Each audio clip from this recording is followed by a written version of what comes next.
Bonjour et bienvenue, voici notre tour d'horizon économique, géopolitique et boursier. Nous sommes le jeudi 3 octobre. Pour comprendre comment tourne la planète finance, c'est sur la bourse au quotidien et nulle part ailleurs. Et l'épisode du jour s'intitulera « Les démocrates, ils veulent tuer les riches !»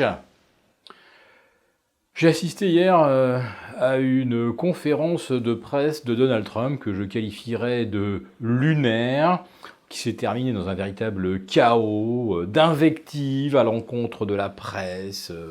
Donald Trump traitant le journaliste qui l'interrogeait de pourvoyeur de fake news, son média de journal corrompu. D'ailleurs, la plupart des organismes de presse sont corrompus par les démocrates qui veulent tuer les riches avec leurs projets de taxes, de hausse du salaire minimum, de régime de santé universel.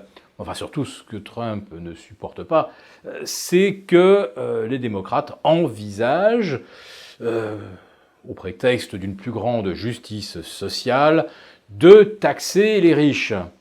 Parce que bon sang, les riches, c'est fait pour être très riches, et les pauvres sont faits pour être très pauvres.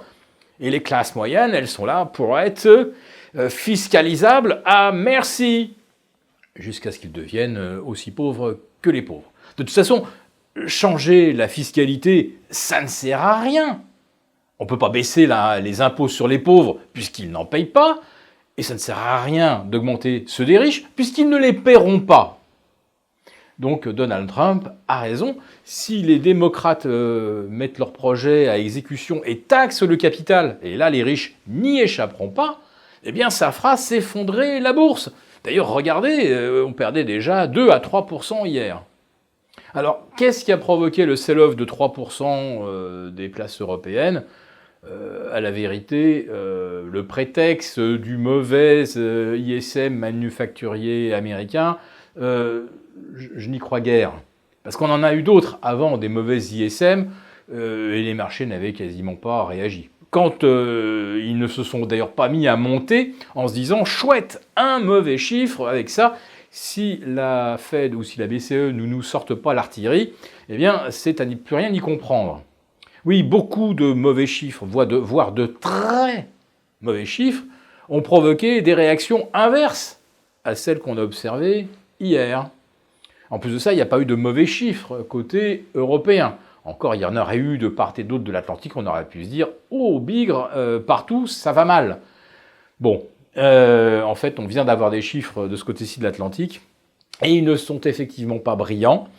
Alors ceux qui ont vendu hier savaient peut-être quelque chose, hein. Je n'exclus pas cette hypothèse. Oui, ce matin, on est véritablement douché, puisque le PMI composite européen, qui agrège les anticipations d'activité dans le secteur tertiaire et dans le secteur industriel, eh bien, cet ISM chute de moins 2 points. Et en Allemagne, ça y est, pour la première fois, on a à la fois le PMI manufacturier et le PMI des services en territoire négatif. On a un PMI composite négatif en Allemagne. On est tombé sous la barre des 50. On est maintenant aux alentours de 48,7 et avec une chute assez considérable effectivement de l'activité dans le secteur manufacturier. La France également est impactée avec un PMI qui chute, je crois, de mémoire, de environ 1,5.